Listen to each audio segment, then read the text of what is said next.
ಸ್ನೇಹಿತರೆ, ಗೃಹಲಕ್ಷ್ಮಿ ಹಣವನ್ನು ಪಡೆಯುತ್ತಿರುವ ಗೃಹಲಕ್ಷ್ಮಿ ಮಹಿಳೆಯರಿಗೆ ಭರ್ಜರಿ ಗುಡ್ ನ್ಯೂಸ್ ಅಂತ ಹೇಳಬಹುದು. ಏಕೆಂದರೆ ಗೃಹಲಕ್ಷ್ಮಿಯವರು ಈಗಾಗಲೇ 7ನೇ ಕಂತಿನ ಹಣವನ್ನು ಪಡೆದಿರುವುದಿಲ್ಲ.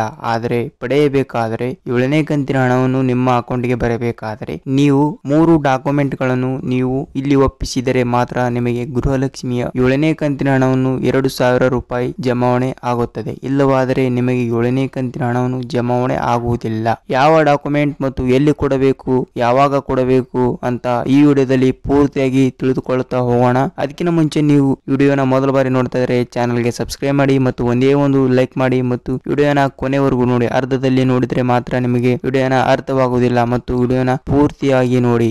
ಸ್ನೇಹಿತರೆ, ಗೃಹಲಕ್ಷ್ಮಿ 7ನೇ ಕಂತಿನ ಹಣವನ್ನು ಗೃಹಲಕ್ಷ್ಮಿ ಮಹಿಳೆಯರು ಪಡೆಯಬೇಕಾದರೆ ನೀವು ಈ 3 ಡಾಕ್ಯುಮೆಂಟ್ ಗಳನ್ನು ಇಲ್ಲಿ ಒಪ್ಪಿಸಬೇಕು. ಎಲ್ಲಿ ಅಂದ್ರೆ ನೀವು ನಿಮ್ಮ ಆಧಾರ್ ಕಾರ್ಡ್ ಮತ್ತು ನಿಮ್ಮ ರೇಷನ್ ಕಾರ್ಡ್ ಮತ್ತು ನಿಮ್ಮ ಬ್ಯಾಂಕ್ ಅಕೌಂಟ್ ಅನ್ನು ಈ 3 ಡಾಕ್ಯುಮೆಂಟ್ ಗಳನ್ನು ತೆಗೆದುಕೊಂಡು ಹೋಗಿ ನಿಮ್ಮ ತಾಲೂಕಿನಲ್ಲಿರುವ ಮಹಿಳಾ ಮತ್ತು ಮಕ್ಕಳ ಕಲ್ಯಾಣ ಅಭಿವೃದ್ಧಿ ಯೋಜನೆಯ ಇಲಾಖೆಯಲ್ಲಿ ಒಪ್ಪಿಸಬೇಕು. ನಿಮಗೆ 7ನೇ ಕಂತಿನ ಹಣವನ್ನು ಏಕೆ ಬಂದಿಲ್ಲ ಮತ್ತು ರಿಸರ್ಚ್ ಮಾಡಿ ನಿಮಗೆ 7ನೇ ಕಂತಿನ ಹಣವನ್ನು ಬಿಡುಗಡೆ ಮಾಡುತ್ತಾರೆ. ಮತ್ತು ಒಬ್ಬೊಬ್ಬರಿಗೆ 5ನೇ ಕಂತಿನ ಹಣ ಬಂದಿಲ್ಲ ಮತ್ತು ಒಬ್ಬೊಬ್ಬರಿಗೆ 6ನೇ ಕಂತಿನ ಹಣ ಬಂದಿಲ್ಲ. ಅವರಿಗೆ ಈ ಒಂದು 3 ಡಾಕ್ಯುಮೆಂಟ್ ಗಳನ್ನು ಹೀಗೆ ನೀವು ಇಲ್ಲಿ ಒಪ್ಪಿಸಿಲ್ಲ ಅಂದ್ರೆ ನಿಮಗೆ ಗೃಹಲಕ್ಷ್ಮಿ ಹಣನೇ ಬರುವುದಿಲ್ಲ ಅಂತ ನಾನು ಹೇಳುತ್ತೇನೆ. ಏಕೆಂದ್ರೆ ಈ ಕಡೆ ಹೋಗಿ ಮಾರ್ಚ್ 31ನೇ ತಾರೀಕಿನ ಒಳಗಡೆ ಹೋಗಿ ಆಧಾರ್ ಕಾರ್ಡ್ ಮತ್ತು ನಿಮ್ಮ ರೇಷನ್ ಕಾರ್ಡ್ ಮತ್ತು ನಿಮ್ಮ ಬ್ಯಾಂಕ್ ಪಾಸ್ಬುಕ್ ಅನ್ನು ತೆಗೆದುಕೊಂಡು ಹೋಗಿ ನಿಮ್ಮ ತಾಲೂಕಿನಲ್ಲಿರುವ ಮಹಿಳಾ ಮತ್ತು ಮಕ್ಕಳ ಕಲ್ಯಾಣ ಅಭಿವೃದ್ಧಿ ಯೋಜನೆಯಲ್ಲಿ ಅಲ್ಲಿ ಒಪ್ಪಿಸಬೇಕು.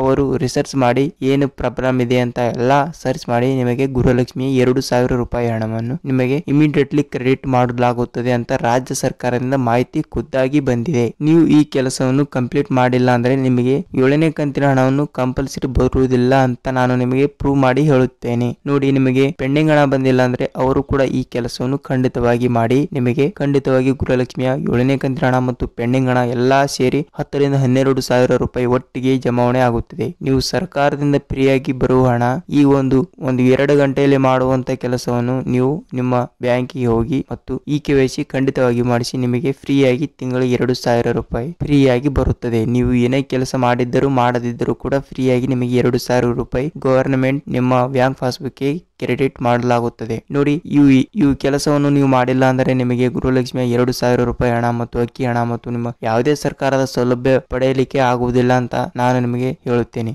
ನೋಡಿ, ವಿಡಿಯೋನ ಕೊನೆಯವರೆಗೆ ನೋಡಿದಕ್ಕೆ ಧನ್ಯವಾದಗಳು ಮತ್ತು ನಿಮಗೆ ವಿಡಿಯೋ ಹೇಗೆ ಅನಿಸ್ತು ಅಂತ ಕಮೆಂಟ್ ಮಾಡಿ ಮತ್ತು ಒಂದೇ ಒಂದು ಲೈಕ್ ಮಾಡಿ ಮತ್ತು ಇಂಥ ಮಾಹಿತಿಯನ್ನು ಬೇಕಾದರೆ ಚಾನಲ್ಗೆ ಸಬ್ಸ್ಕ್ರೈಬ್ ಮಾಡಿ ಮತ್ತು ಮುಂದಿನ ವಿಡಿಯೋದಲ್ಲಿ ಭೇಟಿಯಾಗೋಣ. ನಮಸ್ಕಾರ.